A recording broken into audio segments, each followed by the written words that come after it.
Ang sumasampalataya sa anak ng Diyos ay may buhay na walang hanggan. Ngunit ang hindi sumasampalataya sa anak ng Diyos ay walang buhay na walang hanggan. Sa pasimula pa ay naroroon na ang salita. Ang salita ay sumasa Diyos at ang salita ay Diyos. Siya ay sumasa Diyos ng pasimula pa. Ang lahat ng mga bagay ay nilikha sa pamamagitan niya. Kung wala siya, ay walang anumang nilikhang bagay na nalikha.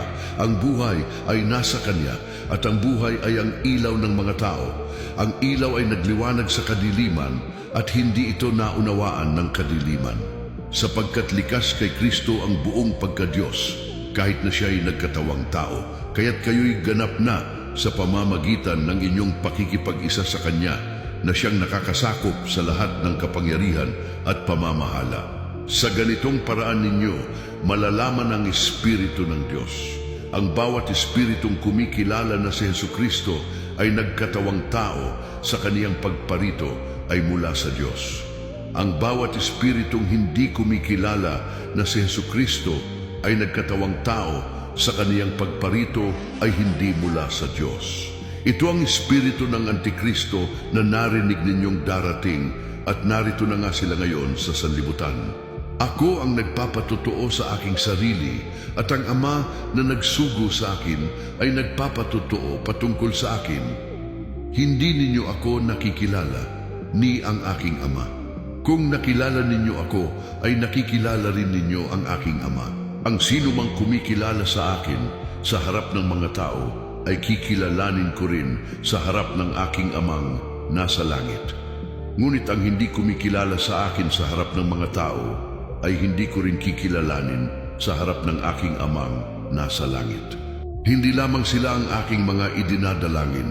Idinadalangin ko rin naman ang mga sasampalataya sa akin sa pamamagitan ng salita nila. Idinadalangin ko na sila ay maging isa, Ama, tulad mo na sumasa akin at ako ay sumasa iyo.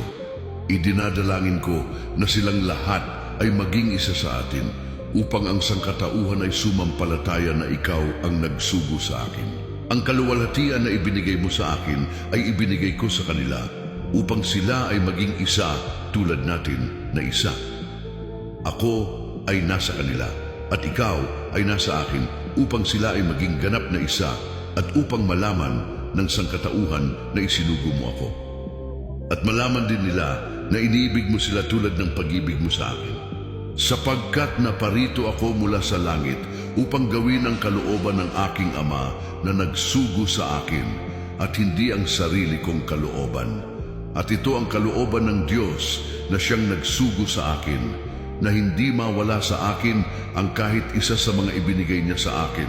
Sa halip ay bubuhayin ko silang muli sa huling araw. Sapagkat kalooban ng aking Ama na ang lahat ng kumikilala at sumasampalataya sa akin na kanyang anak ay magkaroon ng buhay na walang hanggan, at bubuhayin ko silang muli sa huling araw. Ang nagmamahal sa akin ay susunod sa aking salita. Mamahalin siya ng aking Ama at mananahan kami sa kanya. Ngunit ang hindi nagmamahal sa akin ay hindi sumusunod sa aking mga salita. Ako ang daan, ang katotohanan at ang buhay. Walang makakarating sa Ama kung hindi sa pamamagitan ko.